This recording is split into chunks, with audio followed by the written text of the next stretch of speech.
लखनऊ उत्तर प्रदेश संगीत नाटक अकादमी में पुस्तक कालिंजर की राज नर्तकी का विमोचन हुआ, जिसे राजीव रंजन पूर्व आईएएस के द्वारा लिखा गया। इस अवसर पर कई गणमान्य हस्तियों की उपस्थिति रही। और कैसे प्रेरित हो गया आपने पुस्तक लिखने में? मैं इतिहास का छात्र रहा। इलाहाबाद में इमिग्रेशन कॉलेज में मैंने अध्यापन का कार्य भी किया था।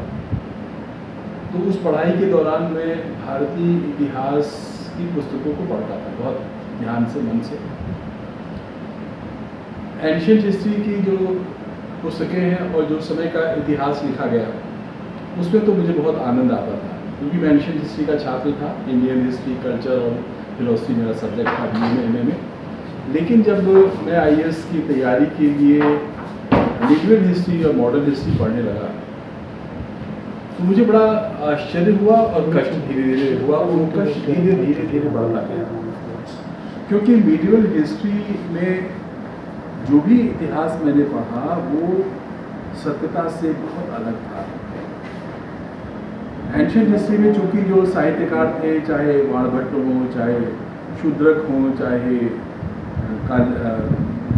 अभिज्ञान शाकुंतलम के लेखक रहे हों, कालिदास, इसी प्रकार के जितने भी लेखक थे, वो स्वच्छंद रूप से साहित्य लिखते थे। इसलिए उनके साहित्य में बहुत ज़्यादा राजाओं की प्रशंसा, राजाओं के बारे में, राजाओं की राजनीतिक इतिहास के बारे में वर्णन नहीं मिलता है। उस समय की जो घटनाएं होती हैं इम्पोर्टेंट, उनमें आम जनता का प्रतिनिधित्व होता है और उस समय की सामाजिक व्यवस्था का निरूपण होता है।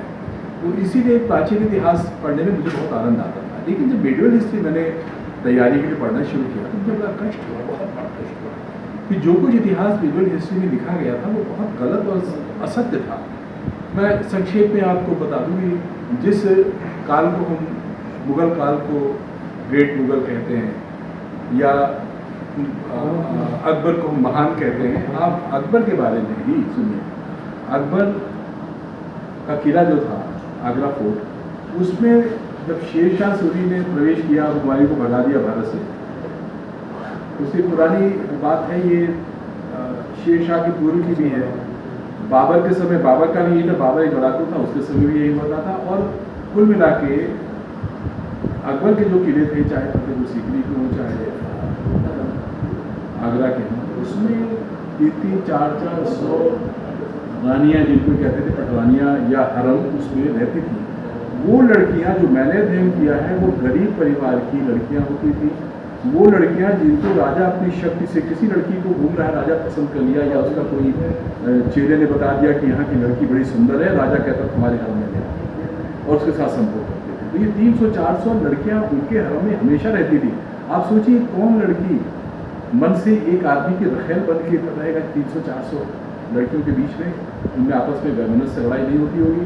उनकी रक्षा के लिए उन पुरुषों को रखा जाता था ताकि उनको मार पीट सके, रोक सके, उनमें ज़्यादा शक्ति हो, और उनको नपुंसक बना दिया जाता था कि कुछ कर न सके। अगर महिलाएं आपके लिए बड़ी प्रिय थी, आप उनकी बड़ी इज्जत करते थे, आप योद्धा भाई को बहुत सम्मान देते थे, आपकी और पटरानियाँ थी, तो वहाँ पे आदमियों को रखने की आवश्यकता क्या थी? महिलाएं रहती उनकी सेविका के रूप में, और पुरुषों को आपने रखा, फिर नपुंसक बना दिया। अब उस राजा को आप महान कहते हैं, उसको गोल्डन पीरियड कहते हैं। और उस समय की जो स्थिति, ये जो महिलाएं थी हरम में, उन लोगों के बच्चे नहीं होंगे क्या? उनके बच्चे और वो कहाँ गए, उसके बारे में आपने कुछ नहीं लिखा, उनकी व्यथा कुछ नहीं लिखा। इसी प्रकार से मैंने जो अपना पुस्तक लिखा कालिंजर की राज नर्तकी, वो मेरा लिखने का 2 उद्देश्य था। पहला उद्देश्य ये है कि जो वास्तविक राजनीति है, वे राजनीति या इतिहास किस चीज़ से बनता है? इतिहास का मतलब होता है कि वहाँ की जनता, वहाँ की घटनाएं, महत्वपूर्ण घटनाएं, सामाजिक, आर्थिक, राजनीतिक सारी घटनाओं का चित्र होता है, और उसमें आम जनता मुख्य रूप से आती है। राजा का अंश तो 0.0001% होता है। आप लेकिन जो मीडिवल हिस्ट्री है, उसमें आप देखेंगे केवल राजा, राजा की रानियाँ, राजा का शौक, राजा की अय्याशी, वही सब मिलता है, और उनको महान कहने लगे।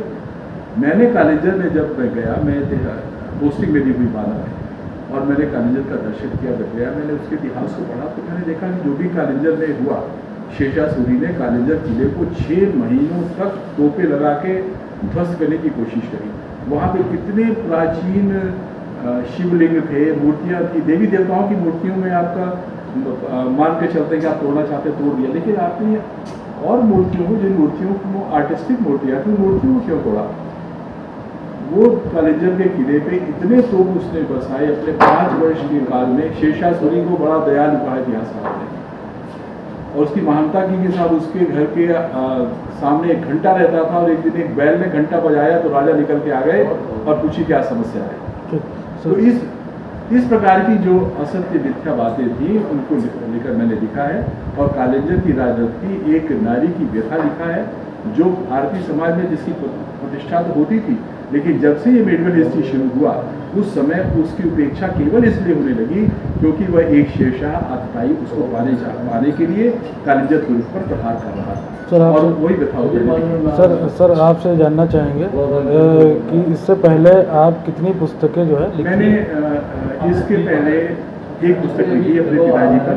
मेरे पिताजी स्वतंत्रता सेनानी थे। 1942 के आंदोलन में भाग लेने के कारण उनको आजीवन कारावास हुआ था, और वो देश आज़ाद होने पे जनरल एमनेस्टी से छूट गए थे आगरा जेल से।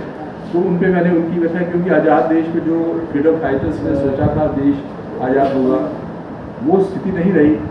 सबसे बड़ी जो व्यथा वो थी उसमें पिताजी की, और सभी की होनी चाहिए, कि जिन लोगों ने अंग्रेजों का साथ देकर फ्रीडम फाइटर्स को मारवाने के लिए सारे काम किए, उन्हीं लोगों को आपने फिर डीएम और एसएसपी का चार्ज दे दिया। मजबूरी भले हो, लेकिन ऐसा नहीं होना चाहिए था। तो वो मेरी प्रताप की संघर्ष था, वो प्रभात प्रकाशन से प्रकाशित हुई। और दूसरी मेरी ये पुस्तक है, इसके पूर्व मैं नाटकों में जो भी ऐतिहासिक नाटक थे, जयदोल थे, गुरुस्वामी थे, इसमें मंचन कर चुका हूँ। मैंने एक अनुराधा पौडवाल के साथ इसी विषय पर कुछ और विषय लेकर, एक प्रेम प्रसंगों को लेकर मैंने मेरा एल्बम भी आया है। एक और मेरा भजन का भी एल्बम है। भजन के मैं कार्यक्रम करता हूँ, अपने स्टूडियो में रिकॉर्डिंग करता हूँ, और भारतीय संस्कृति के प्रचार प्रसार की भारत और अमेरिका में मैं कार्यक्रम प्रस्तुत करता हूँ। अपना नाम बताइए। मेरा नाम रमेश मिश्रा है। मैं 2018 में सचिव उच्च शिक्षा के पद से मैंने अवकाश लिया है।